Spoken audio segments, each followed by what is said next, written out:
السلام علیکم ورحمۃ اللہ وبرکاتہ۔ الحمد للہ رب العالمین والصلاة والسلام على الانبیاء والمرسلین وعلى آلہ واصحابہ اجمعین، اما بعد، قال اللہ تبارک وتعالی فی کلامہ المجید والفرقان الحمید، اعوذ باللہ من الشیطان الرجیم، بسم اللہ الرحمن الرحیم، انما یعمر مساجد اللہ من آمن باللہ والیوم الآخر واقام الصلاة وآتى الزکاة ولم یخش الا اللہ، صدق اللہ العظیم۔ قال النبی صلی اللہ علیہ وسلم احب البلاد الى اللہ مساجدها وابغض البلاد الى اللہ اسواقها، صدق سبحانہ۔ حضرات سامعین، معزز خواتین اسلام، گھروں میں بیٹھ کر سننے والی معزز مائیں اور بہنیں،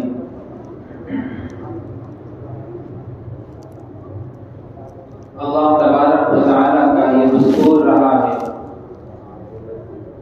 کہ جب بھی کسی انسان کو دنیا میں بھیجتے ہیں تو اس کے ساتھ اس کی تقدیر کو بھی لکھ دیتے ہیں، اس کے نصیب کو بھی لکھتے ہیں۔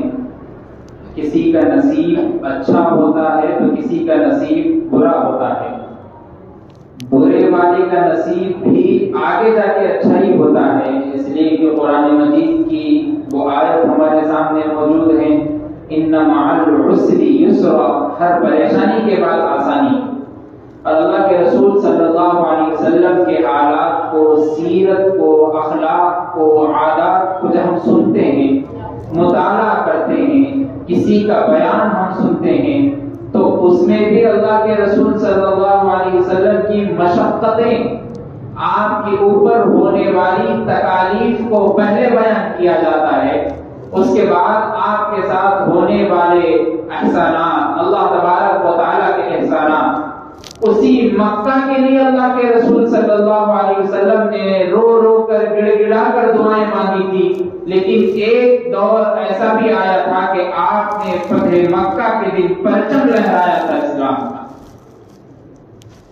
تو نبیوں کا نصیب، انسانوں کا نصیب، ہم جیسے گنہگاروں کا نصیب، سب کا اللہ نے نصیب لکھا ہے۔ اسی طرح دنیا اور زمین کا بھی نصیب ہے، جس طرح انسانوں کا نصیب ہے اسی طرح اس زمین کا بھی نصیب ہے۔ کسی زمین کا نصیب اچھا ہوتا ہے تو کسی زمین کا نصیب برا ہوتا ہے۔ برا نصیب جیسا مثلا زمین میں کہیں پر شراب خانے کھول دیے گئے، اس زمین کا نصیب برا ہے۔ کسی زمین کا اچھا نصیب جیسا مثلا کہیں پر درسگاہ کھلی ہو، کہیں پر مدرسہ کھلا ہو، کہیں پر دین کا مکتب چلتا ہو، کہیں پر دین کی دعوت دی جاتی ہو، یا سب سے زمین کا اچھا نصیب مسجد ہے جہاں پر اللہ کا گھر ہو۔ جس طرح قانون خدا ہے، جس طرح نصیب اچھا ہوتا ہے تو برا بھی ہوتا ہے۔ اب اچھا نصیب زمین میں مسجد کا ہے، اور اللہ تبارک و تعالیٰ نے مسجد کے بارے میں قرآن مجید میں 28 جگہ پر مسجد کا لفظ استعمال کیا۔ قرآن مجید، پورے قرآن مجید 1,24,000 آیتوں کو آپ منگائیے، دیکھیے، پڑھیے، 28 جگہ پر اللہ تبارک و تعالیٰ نے مسجد کا لفظ استعمال کیا۔ اب سب سے پہلے یہ سمجھتے ہیں کہ مسجد کس کو بولتے؟ مسجد نماز کے ایک رکن ہے، سجدہ اس سے بنا۔ اب سجدہ اللہ کی بارگاہ میں ماتھا ٹیکنا، اس کے علاوہ کسی اور کو خدا نہ ماننا، اس کو سجدہ کہتے ہیں۔ اسی سجدے سے مسجد بنا۔ سجدہ کرنے والا سجدہ کرنے کی جگہ کو مسجد، سجدہ کرنے والے کو ساجد، جس کو سجدہ کیا گیا مسجود، جہاں سجدہ کیا جا رہا وہ مسجد۔ اب اللہ تبارک و تعالیٰ نے مسجد کے بارے میں قرآن مجید میں ارشاد فرمایا انما یعمر مساجد اللہ من آمن باللہ والیوم الآخر واقام الصلاۃ وآتى الزکاۃ ولم یخش الا اللہ. مسجد کی تعمیر وہی لوگ کرتے ہیں جو اللہ پر ایمان لاتے ہیں، آخرت پر ایمان لاتے ہیں، نماز قائم کرتے ہیں، زکوٰۃ دیتے ہیں، اللہ کے علاوہ کسی اور سے نہیں ڈرتے. وہ لوگ صرف اللہ کی مسجد کی تعمیر کر سکتے ہیں، اس کے علاوہ کسی میں ہمت نہیں کہ اللہ کے گھر کی اینٹ بھی جمع کر سکتے. کتنے بھی بڑا پراپرٹی کا مالک ہو، کتنا بھی بڑا اس کے پاس دھن پڑا ہوا ہو، دولت بڑی ہوئی ہو، اگر اس کے اندر یہ خاصیتیں موجود ہے تو وہ بندہ مسجد کی تعمیر کر سکتا ہے. اس کے علاوہ صرف پیسہ دکھاوے کا رہتا ہے. اور ایک جگہ پر قرآن مجید میں اللہ تبارک و تعالیٰ نے ارشاد فرمایا وَمَنْ أَظْلَمُ مِمَّنْ مَنَعَ مَسَاجِدَ اللَّهِ أَن يَذْكُرَ فِيهَا اسْمُهُ وَسَعَى فِي خَرَابِهَا. کہ وہ آدمی بہت بڑا ظالم ہے جو لوگوں کو اللہ کی مسجد میں آنے سے روکتا ہے. وَسَعَى فِي خَرَابِهَا، ہم نے اس کی آنے والے پورے مستقبل کو خراب کر دیا، اس کے فیوچر کو تابناک بنا دیا، اندھیرا کر دیا. اللہ تبارک و تعالیٰ کا یہ قانون بھی ہے. اور اللہ کے رسول صلی اللہ علیہ وسلم نے ارشاد فرمایا احب البلاد الی اللہ مساجدها، اللہ کے نزدیک سب سے پسندیدہ جگہ زمینوں میں سب سے پسندیدہ جگہ مسجد ہے جہاں پر اللہ کا گھر ہے. وَأَبْغَضُ الْبِلَادِ إِلَى اللَّهِ أَسْوَاقُهَا، اللہ کے رسول صلی اللہ علیہ وسلم نے فرمایا اللہ کے نزدیک سب سے ناپسندیدہ جگہ زمینوں میں وہ بازار ہے جہاں پر عیاشی، خرید و فروخت، گالی گلوچ دی جاتی ہے. سب سے پسندیدہ جگہ مسجد کو بنایا گیا، بتایا گیا. اب یہ کیوں بیان کیا جا رہا یہ بھی جان لینا ضروری ہے. ہم کئی سالوں سے نیوز دیکھتے آتے ہیں، ابھی بھی حالت حاضرہ پر ہم نیوز دیکھتے رہتے ہیں. کہیں پر مساجد کو منہدم کر دیا گیا.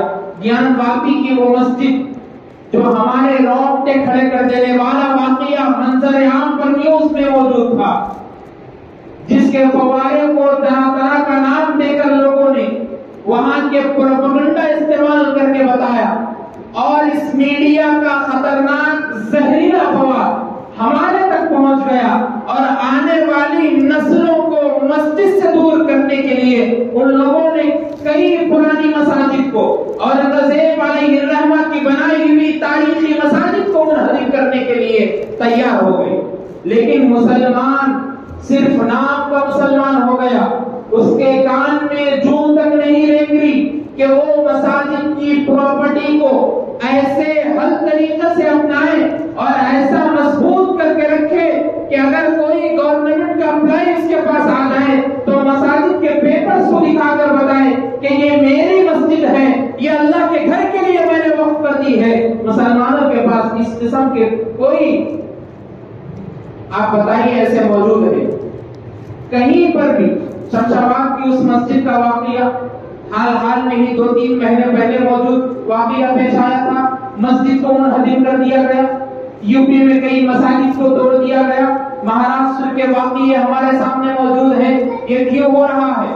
سب سے پہلے 3 خرابیاں ہمارے اندر موجود ہیں.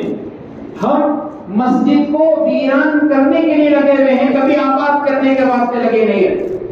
اللہ کے رسول صلی اللہ علیہ وسلم نے فرمایا جس کے کانوں میں اذان کی آواز سنائی دے اس کے لیے ضروری ہے کہ وہ مسجد میں جائے، جماعت کے ساتھ نماز پڑھے.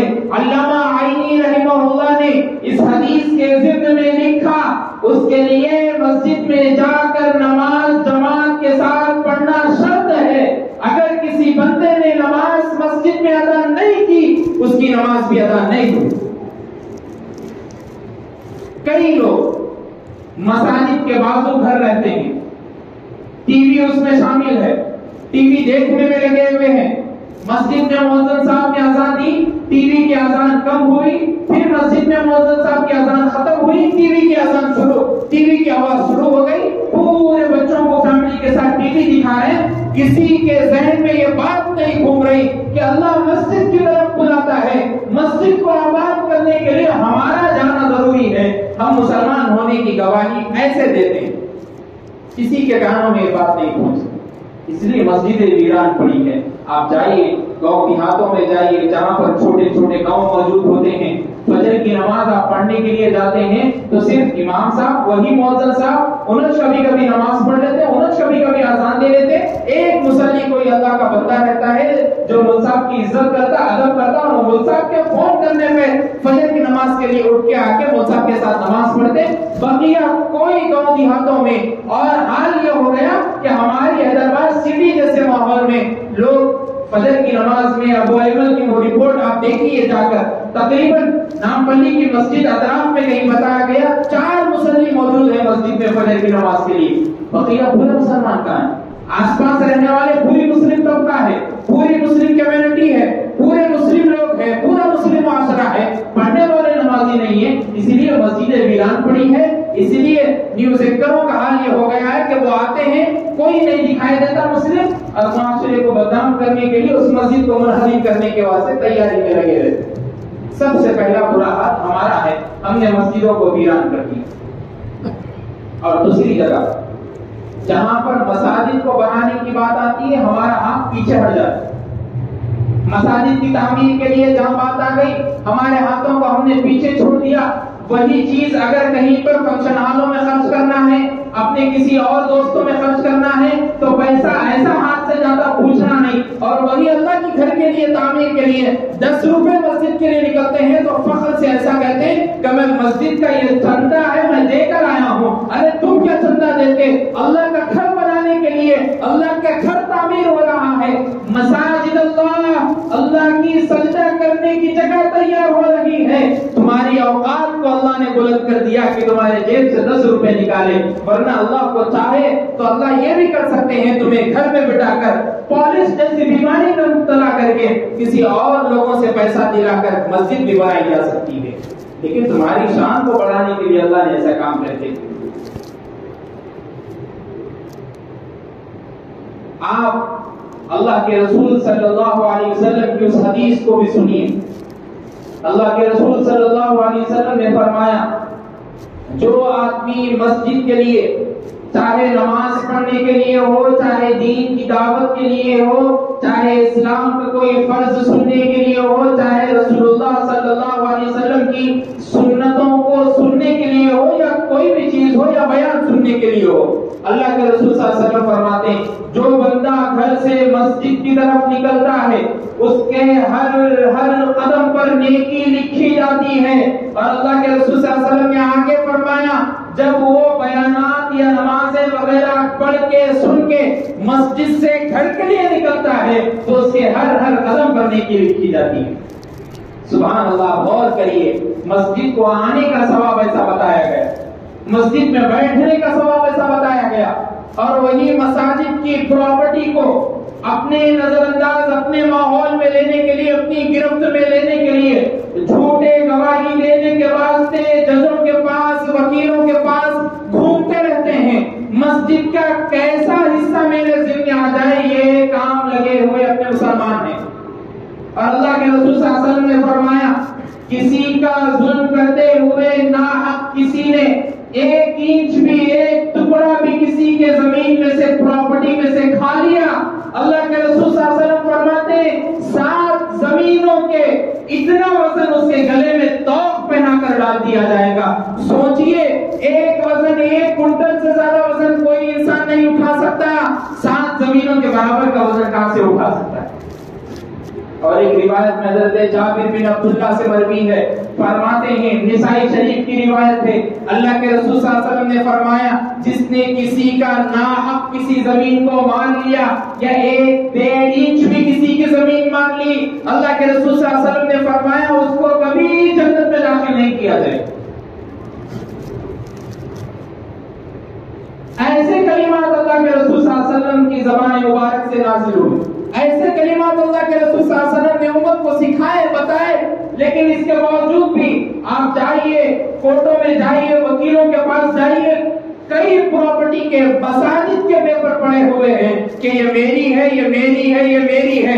اللہ کے رسول صلی اللہ علیہ وسلم کے اس پہلی مسجد کو تعمیر کرنے کے اس واقعے کو سنیے آپ کے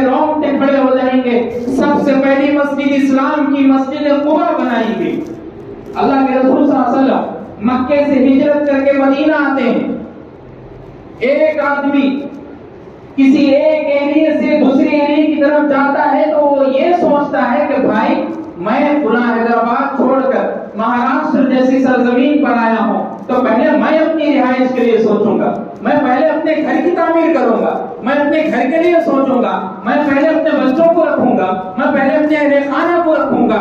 لیکن اللہ کے رسول صلی اللہ علیہ وسلم کی شان نبوت کو دیکھیے، اللہ کے رسول صلی اللہ علیہ وسلم مکے سے مدینے کی طرف ہجرت کر کے جب پہنچتے ہیں مدینہ مسجد سے تقریباً 2-3 کلومیٹر کے فاصلے پر مسجد قباء ابھی بھی موجود ہے۔ وہاں دیکھتے ہیں صحابہ استقبال میں نمازیں پڑھ رہے ہیں، جہاں پر گھوڑوں کو باندھا جاتا ہے وہاں پر نمازیں پڑھ رہے ہیں۔ اس کے سامنے ایک زمین خالی رکھی ہوئی تھی۔ معلوم کیا اللہ کے رسول صلی اللہ علیہ وسلم نے، سب سے پہلے اللہ کے رسول صلی اللہ علیہ وسلم نے سوچا ہم اللہ کے گھر کو تعمیر کرتے ہیں، اللہ کے سجدہ کرنے کی جگہ مسجد کو بناتے ہیں۔ شان ختم نبوت کو دیکھیے، اللہ کے رسول صلی اللہ علیہ وسلم نے اپنی لائف کے بارے میں نہیں سوچا، اپنے اہل خانہ کے بارے میں نہیں سوچا، اپنے اہل و عیال کے بارے میں نہیں سوچا، اپنے بچوں کے بارے میں نہیں سوچا، اپنے صحابہ جیسی ٹیم کے بارے میں نہیں سوچا۔ سوچ رہے ہیں تو اللہ کی گھر کی تعمیر کے لیے سوچ رہے ہیں تو اللہ کی گھر کے لیے مسجد کو تعمیر کرنے کے لیے سوچ رہے ہیں۔ پھر بعد میں معلوم کیا کہ وہ زمین کے حقدار کون ہیں۔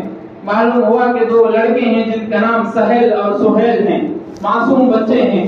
جب اللہ کے رسول صلی اللہ علیہ وسلم ان کے پاس گئے تو جا کر کہا کہ اس زمین کو مسجد کی تعمیر کے لیے میں لینا چاہتا ہوں، تمہارے سے خریدنا چاہتا ہوں۔ ان بچوں نے جواب دیا اللہ کے رسول صلی اللہ علیہ وسلم فداک امی و ابی یا رسول اللہ، میرے ماں باپ آپ پر قربان ہیں۔ اللہ کے رسول 2 معصوم بچے ہیں، گواہی دے رہے ہیں اور فرماتے میرے ماں باپ آپ پر قربان ہیں، بلا معاوضے کی اس کی جگہ کو لے لیجیے مسجد کے لیے۔ اللہ اکبر! آپ دیکھیے اللہ کے رسول صلی اللہ علیہ وسلم نے فرمایا اگر بلا معاوضے کے دیتے ہو تو میں نہیں لیتا، کچھ معاوضہ لے لو، اس کے بعد مسجد کے لیے جگہ دے دینا۔ مسجد کے لیے جگہ بنائی گئی، مسجد بنائی جا رہی ہے تو سوچئے اللہ کے رسول صلی اللہ علیہ وسلم سب سے پہلا اینٹ آپ کے ہاتھوں سے آپ نے اٹھایا اور اٹھا کر مسجد قباء کے لیے آپ نے اینٹ کو رکھا۔ حضرت ابو ہریرہ اما جان حضرت عائشہ دیکھ کر روایت بیان کرتی ہے، بخاری کی روایت ہے، فرماتے ہیں ابو ہریرہ رضی اللہ تعالیٰ نے دیکھا اللہ کے رسول صلی اللہ علیہ وسلم نے 2 ہاتھوں کو ایسے رکھا اور اینٹوں کو صحابہ کو جمع کرنے کے لیے کہا۔ جب اینٹیں اس سینے تک آ گئی تو اللہ کے رسول صلی اللہ علیہ وسلم سے حضرت ابو ہریرہ نے کہا اے اللہ کے رسول صلی اللہ علیہ وسلم اگر تھوڑی اینٹیں ابو ہریرہ کو بھی دے دیں تو اللہ کے رسول صلی اللہ علیہ وسلم نے فرمایا نہیں ابو ہریرہ، اس مسجد کو تعمیر کرنے کے لیے میں بھی لگا ہوا ہوں، جاؤ تم دوسری اینٹیں لے کر آؤ۔ اللہ کے رسول صلی اللہ علیہ وسلم کی تعمیر کردہ مسجد قباء ابھی بھی موجود ہے۔ اس اللہ کے رسول صلی اللہ علیہ وسلم کی اتنی بڑی ہستی، تاجدار ختم نبوت، احمد مصطفیٰ، محمد مصطفیٰ، آمینہ کے لال، عبداللہ کے درِ آمینہ کے لخت جگر اپنے ہاتھ پر اینٹوں کو اٹھائے مسجد قباء کی تعمیر کر رہے ہیں، اور ہمارے کانوں میں جوں تک نہیں رہتی۔ کہیں پر مساجد کی تعمیر ہوتی ہے تو جیب سے پیسہ نکلنے کے لیے روتے ہیں، کہیں پر مسجدوں کی تعمیر ہوتی ہے اینٹ چوری کرنے میں لگے ہوئے ہوتے ہیں، کہیں پر مساجد کی تعمیر ہوتی ہے ریتی تھیلا بھر کے اٹھانے میں لگے ہوئے ہوتے ہیں، لیکن جا کر کسی مستری کی ہیلپ کر دینا اور مسجد کی تعمیر میں لگے رہنا ہمارے مسلمانوں کا وہ حال نہیں۔ ہم تو صرف نام کے مسلمان، اسی لیے علامہ اقبال رحمۃ اللہ علیہ نے فرمایا تھا شب بھر کی ایمان والوں نے بنا دی مسجدیں، مسجد بنا دی شب بھر کی ایمان والوں نے، مسجدیں تو بنا دی شب بھر کی ایمان کی حرارت والوں نے، من اپنا پرانا پاپی تھا برسوں میں نمازی نہ بن سکا۔ نام کے لیے مسجد بنا دیتے، پراپرٹی پڑی ہوئی ہے، کئی لاکھوں کی پراپرٹی ہے، اس میں حرام ہے کیا ہے نہیں معلوم، مسجد بنا دیے اور مسجد بنا کے ابا کا نام لکھ دیے، نہیں تو امی کا نام لکھ دیے، دادی کا نام لکھ دیے، ان کے نام سے میری مسجد چل رہی۔ نماز پڑھنے کا بھی ہے، 5 وقت کی نماز مسجد میں صحیح سالم سے ادا کی نہیں، اور مسجد کی اذان کی آواز کانوں میں پڑتی ہے، گھروں میں بیٹھے رہتے ہیں۔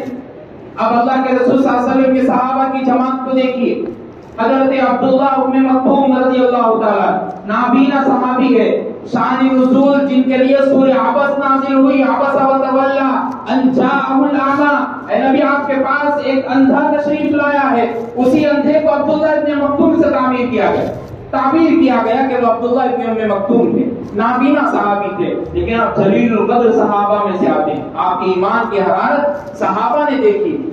عبداللہ ابن ام مکتوم اللہ کے رسول صلی اللہ علیہ وسلم کے پاس آئے اور فرمانے لگے اللہ کے رسول صلی اللہ علیہ وسلم میں نابینا ہوں, میں گھر سے مسجد تک نہیں آ سکتا اور مجھے جماعت نہیں مل سکتی, اس لیے میں گھر میں نماز ادا کرتا ہوں, کیا میرے لیے اجازت ہے؟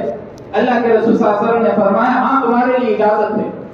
جیسے ہی عبداللہ ابن مکتوم مڑے, گھر کو جانے کے لیے مڑے, اللہ کے رسول صلی اللہ علیہ وسلم نے روکا اور پوچھا اے عبداللہ ابن ام مکتوم تمہارے کانوں میں مسجد کی اذان کی آواز سنائی دیتی ہے؟ عبداللہ نے کہا ہاں سنائی دیتی ہے. اللہ کے رسول صلی اللہ علیہ وسلم نے فرمایا اب ضروری ہے تم نابینا ہو مجھے نہیں معلوم, تمہاری کانوں میں اذان کی آواز سنائی دی, اب تم کو مسجد آنا پڑے. اللہ کے رسول صلی اللہ علیہ وسلم نے اپنے صحابہ کو ایسے سنوارا. بدھو تھے, جاننے والے نہیں تھے, مکے کے عربی قبائل کے لوگ تھے لیکن عربی نہیں آتی تھی, صحیح سے بولنے والے نہیں تھے. انہی لوگوں کو اللہ نے رضی اللہ عنہم ورضوا عنہ کا لقب دیا کہ اللہ ان سے خوش ہو گئے, وہ اللہ سے خوش ہو گئے. کیوں ملی بہن کو اتنی عزت؟ ان کا ادب, ان کا احترام کیوں بڑھا؟ اس لیے بڑھا اللہ کی فرمانبرداری میں آگے رہتے تھے, اللہ کے خوف میں رہتے تھے, اللہ سے ڈرتے رہتے تھے, اللہ کے رسول صلی اللہ علیہ وسلم کے سچے عاشق رسول تھے. ہم نام نہاد مسلمان ہیں, ہم نام نہاد عاشق ہیں. ہمارے سے ایک چھوٹی سی سنت مسواک کرنا عطا نہیں ہوتی, ہم بڑی سے بڑی سنتوں کی خالی نام دیتے. اپنی شادی کیسا ہو رہی نہیں معلوم, دوسروں کی شادی میں جا رہے تو نام رکھتے. ہم کیسا نکاح پڑھے نہیں معلوم, دوسروں کی نکاحوں میں جا رہے تو نام رکھتے. ہم کیسا عبادت کر رہے نہیں معلوم, دوسرے عبادت کرنے میں لگے ہوئے تھے تو ان کی عبادت میں غلطیاں نکالتے. ہم ایسے ہیں. ایسے مسلمان کہاں سے کامیاب ہو سکتے؟ ایسے مسلمان کہاں سے آگے بڑھ سکتے؟ آپ بتائیے. اللہ کے رسول صلی اللہ علیہ وسلم نے فرمایا, مسجد کے صف کی نماز پڑھنے کی فضیلت کو بتایا کہ اللہ کے رسول صلی اللہ علیہ وسلم فرماتے, حضرت ابو ہریرہ سے مروی ہے, مسلم شریف کی روایت ہے, فرمایا صحابہ اگر تم کو پہلی صف میں نماز پڑھنے کی اہمیت, اس کی فضیلت اور اس کے ثواب کا اندازہ ہو گیا تو یاد رکھ لو تم لوگ اتنے لڑائی میں لگ جاؤ گے پہلی صف میں آنے کے واسطے کہ تمہارے نام کی قرآن اندازی کرنا پڑے گی کہ گول کو چٹھی اٹھا کے دیکھنا کس کا نام آ رہا, اس کے بعد آگے بڑھنا. ایسا کرنا پڑے گا اگر تم فضیلت کو سمجھ گئے. اتنی زیادہ فضیلت ہے پہلی صف میں نماز پڑھنے کی. اور ہمارے پورے مسلمان کو دیکھ لو, اللہ کے رسول صلی اللہ علیہ وسلم کی حدیث ہے, حضرت جابر سے مروی ہے, فرماتے اللہ کے رسول صلی اللہ علیہ وسلم نے جس شخص نے مسجد کی اذان سننے کے بعد مسجد میں نماز پڑھنے کے لیے نہیں آئی اور گھروں میں بیٹھے رہے اور جمعے کے لیے مسجد میں شریک نہیں ہوئے, جماعت میں شریک نہیں ہوئے, حضرت جابر سے مروی ہے اللہ کے رسول صلی اللہ علیہ وسلم نے فرمایا وہ اشخاص جہنمی ہیں. اور کئی ہمارے مسلم طبقے کے لوگ اسی مسجد کے بارے میں نہیں بول رہا ہوں میں, اسی مسجد کے بارے میں نہیں بول رہا ہوں میں, اور ہر مساجد کے بارے میں بول رہا ہوں میں. بیان منصب کا شروع ہو گیا, خطبہ ختم پہ ہے, پورے لوگ آتے ہوئے دکھائی دیں گے. ایک جمعے کی نماز پڑھنے کے واسطے ان کے پاس ٹائم نہیں ہے, دوسرے نمازیں کہاں سے پڑھ سکیں گے واللہ اعلم. پوری مسجد والے معلوم نہیں ہوا. میں یہاں سے خطابت کرنے کئی جمعہ ہو گئے, اب تک وہی منظر میرے دل میں ہے. کئی لوگ شروع میں 5-6 بیٹھے ہوئے رہتے, اس کے بعد خطبہ اختتام کے وقت پورے لوگ ایسے کھڑے جاتے جیسے فنکشن ہال میں اب دعوت ہونے والی ہے, خالی ہٹانے کی دیر ہے. اور وہی دعوتوں میں بولے رات میں 10 بجے سے کھانا ہے بولے تو 9 بجے سے پہلے پہنچ جاتے. کام ختم ہو جاتا ہے کہ نہیں معلوم, ملتے کہ نہیں ملتے کہ پھر پورے نشان ہم پہلے رہتے 1 گھنٹہ پہلے. اور وہی مسجد میں بولا ہو جاتی نماز, ہم حنفی ہیں, ہم وہ ہیں, ہم یہ ہیں, ان کے پاس آخری سلام ملا تو بھی نماز جماعت سے ادا ہو جاتی. اللہ اکبر. یہاں تم آپ کو حنفیت شافعیت وہ مسئلہ کا سب یاد ہے, دعوتوں میں جاتا وقت یاد نہیں ہے. ایسے مسلمان ہیں. کیا ہو گیا ہماری کمیونٹی کو, کیا ہو گیا ہمارے مسلم معاشرے کو, کہاں سے کہاں چلے گئے ہم. کیا تھے اولیاء اللہ، کیا ان کی سچائی تھی، کیا ان کی نمازوں کی لگن تھی. حضرت عثمان غنی رضی اللہ تعالیٰ کی نماز کے بارے میں اللہ کے رسول صلی اللہ علیہ وسلم نے فرمایا کہ عثمان غنی اور تمام صحابہ دیکھتے تھے حضرت عثمان غنی سجدے میں ہیں، آپ کے اوپر کبوتر وغیرہ آ کر بیٹھتا تو اس کو معلوم ہوتا کہ میں کسی جامد پتھر پر بیٹھا ہوں. اتنا اچھا سجدہ آپ کا ہوتا تھا بغیر ہلے کے. اور ہماری نمازیں ایسے ادھر ہل رہے، ادھر نماز پڑھتے پڑھتے اس کو مار دیے، نماز پڑھتے پڑھتے ان کو مار دیے. ایک تو نماز ختم ہو گئی، مسجد کے آداب میں سے ادب بھی ختم ہو گیا، مسجد میں آنے کی فضیلت سے بھی محروم ہو گئے، نماز کی فضیلت سے بھی محروم ہو گئے، کچھ بھی نہیں ملا. آئے تھے بھی خالی ہاتھ، جا رہے بھی خالی ہاتھ. یہ مسجد ہے، مسجد میں خدا کا خوف رکھنا ضروری ہے. مسجد میں آنے سے پہلے موبائل فون آپ کا سائلنٹ پہ کر لے، سوئچ آف کر لے، بند کر لے. مسجد میں آنے کے بعد کئی لوگ رنگ ٹونز پڑھتے بجتے رہتے، کئی لوگ ایسے ایسے گانے فضول کے رکھے ہوئے رہتے. مسجد میں نماز پڑھ رہے مصلی زور زور سے باتیں کر رہے، مسجد میں نماز پڑھ رہے زور زور سے اللہ پکارا کر رہے، مسجد میں لوگ نماز پڑھ رہے قرآن پڑھ رہے زور سے چپلیں چھوڑتے ہوئے بھاگ رہے سیڑھیوں پہ سے. کہاں کا انصاف ہے، کہاں کی مسجد کی ادب ہوئی؟ آپ بتائیے. مسجد کے آداب یہ نہیں ہوتے میرے بھائی. مسجد کے آداب میں سے سب سے بہترین ادب یہ ہے کہ خاموشی کا مظاہرہ کرنا ضروری ہے.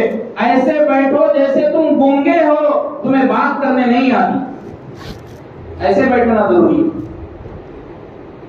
اللہ کے رسول صلی اللہ علیہ وسلم کی تعلیمات پر عمل کریں، مساجد کی خدمت میں لگے رہیں. مساجد اسلام کا لازمی حصہ ہے. ایک بات یاد رکھیے، تو تمام دنیا کی میدان محشر میں قیامت کے دن پوری دنیا ختم ہو جائے گی، پورا عالم درہم برہم ہو جائے گا، عاملہ اونٹنیاں چلنے پھرنے لگے گی، عورتیں ختم ہو جائیں گی. اذا الشمس كورت واذا النجوم انكدرت، ستارے ٹوٹ جائیں گے، سورج ٹوٹ جائے گا. واذا الجبال كفرت، پہاڑیں چلنا شروع کر دیں گی. قیامت کا یہ عالم اللہ نے بیان کیا، لیکن مسجد کے بارے میں کہا کہ میرے گھر کی جو مسجد ہے، میرا جو گھر ہے، وہ جیسا دنیا میں تھا ویسا ہی قیامت کے دن بھی رہے گا. اس کی حفاظت کی ذمہ داری ہم لوگوں کو اللہ نے دی ہے. یہ اللہ کا گھر ہے، یہ بیت اللہ ہے. مسجد قباء تعمیر کر کے اللہ کے رسول صلی اللہ علیہ وسلم نے مسجد قباء کی فضیلت کو بتایا اور کہا کہ جس نے ایک سجدہ، ایک نماز مسجد قباء میں نماز ادا کی، اس کو ایک مقبول عمرے کا ثواب لکھ دیا جائے گا. آپ کے محلے کی مسجد میں نماز ادا کر رہے ہیں، اس سے بڑی فضیلت والی بات کیا ہو سکتی؟ آپ مسجد قباء نہیں جا سکتے، اپنے محلے کی مسجد کو مسجد قباء بنائیے اور پڑھیے نماز. اللہ کیسے آپ کے اعمال کو نہیں سنیں گے؟ اللہ کیسے آپ کی بلاؤں کو دور نہیں کریں گے؟ اللہ کیسے آپ کی مصیبتوں کو دور نہیں کریں گے؟ ضرور کرتے. آپ مسجد کو آئی تو صحیح. ہم نہیں آتے مسجدیں، ویران پڑی رہتی مسجد. بابری مسجد کا وہ دل دہلانے والا واقعہ آج بھی سینوں پر موجود ہیں، دلوں پر داغ لگائے بیٹھے ہیں. کہیں پر ہماری جو تک نہیں رہتی، کئی گیان واپی کی مسجد کو، فلاں مسجد کو منہدم کر دیا گیا. ہمارے مسلمان کہاں ہیں؟ ہمارا مسلم معاشرہ کہاں ہے؟ پورے کے پورے لوگ فنکشن ہالوں میں ادھر ادھر خرچ کرنے میں لگے ہوئے. مسجد کا ایک تنکا اٹھانے کے واسطے ان کا ہاتھ نہیں ہوتا. اور اللہ کے رسول صلی اللہ علیہ وسلم فرماتے ہیں میری امت کے نامہ اعمال میرے سامنے آئے، اس میں سے میں نے دیکھا سب سے اوپر نامہ اعمال کس کا تھا؟ میں نے دیکھا مسجد کا ایک تنکا باہر نکال کے جس نے پھینکا، اس کا سب سے اوپر نامہ اعمال لکھا ہوا. یہ فضیلت ہے مسجد کے آداب کی، یہ فضیلت ہے اس کو آباد کرنے کی. ویران مت کریے، ویران مت چھوڑیے. اپنے گھروں کے آس پاس کی مسجدوں کو جائیے، اللہ سے محبت کریے، اللہ سے مانگیے. ایک ماں تو دینے والی ہے، وہ اللہ تو 70 ماؤں سے زیادہ محبت کرنے والا ہے. وہ اللہ کے سامنے آپ دونوں ہاتھوں کو اٹھا کر اپنی جھولی پھیلا کر نہیں مانگیں گے تو اللہ کیسے آپ کو نہیں دے گا؟ اس لیے اللہ سے مانگنے میں اللہ کا خوف دل میں پیدا کریے. مسجدوں کو آباد کریے، ویران مت چھوڑیے، نمازوں کی پابندی کریے. اب تک جتنے گناہ ہمارے سے ہو گئے اللہ سے معافی مانگ لیجیے. دنیا ختم ہونے والی ہے، کل من علیہا فان ویبقى وجہ ربک ذو الجلال والاکرام. ہر چیز فنا ہونے والی ہے، اللہ کی ذات گرامی باقی رہنے والی ہے. اللہ سے دعا کیجیے کہ اللہ ہم سب کو کہنے سننے سے زیادہ عمل کی توفیق عطا فرمائے، مساجد کو آباد کرنے والا بنائے. مساجد ایک ہمارے اسلام کا لازمی حصہ ہے، اس کو ہمیشہ ہمارے اندر محفوظ کرنے والا